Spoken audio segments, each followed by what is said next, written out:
In the rural district of Makoni, a fierce battle unfolds within the corridors of power. The district council serves as the battleground where Zanu PF heavyweights are clashing fiercely. At the heart of this conflict is Patrick Chinamasa, a figure wielding considerable influence. As a former finance minister and a close associate of President Emerson Mnangagwa, Chinamasa is accused of using his influence to target his political rivals. Among those targeted are Alderman David Guy Mutasa, the outspoken council chairman, and Edward Peace, the council's CEO. Also involved is Winston Chitando, the mines minister and a close ally of Chinamasa. The dynamics here are complex and the stakes are high. At the core of the conflict in Makoni is the contentious issue of land. A recent land audit conducted in the district brought to light several irregularities, suggesting that some officials might have benefited illegally. Both Mutasa and Pease resisted this audit, questioning its legitimacy and denouncing it as politically motivated. Despite their resistance, Chinamasa pushed for decisive action based on the audit's findings.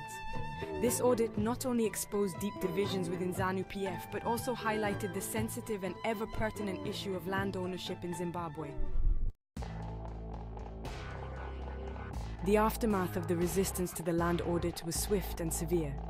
Both Mutasa and Peace found themselves suspended, accused of obstructing the audit and engaging in corrupt practices.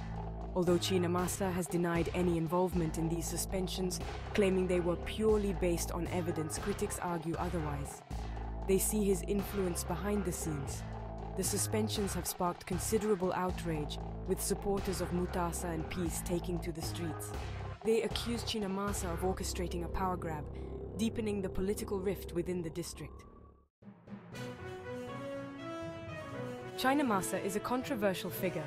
He's known for his political maneuvering and, well, his sharp tongue.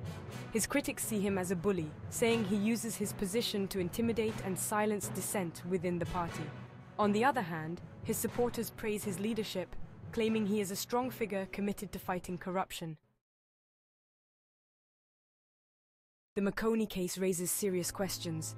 It points to potential abuse of power, where high-ranking officials may be using their positions for personal gain. The case also highlights the lack of accountability. Powerful figures seem to operate with impunity, with little oversight or consequence. This situation undermines the rule of law, erodes public trust in the government, and fuels instability and conflict. This local dispute has national implications. It reflects a broader crisis in Zimbabwe. The ruling party is divided, corruption is rampant, the economy is in shambles and people are suffering. The government seems unable or unwilling to address these issues. The Makoni case is a symptom of a deeper malaise. It is a sign that Zimbabwe is at a crossroads and the country needs real change.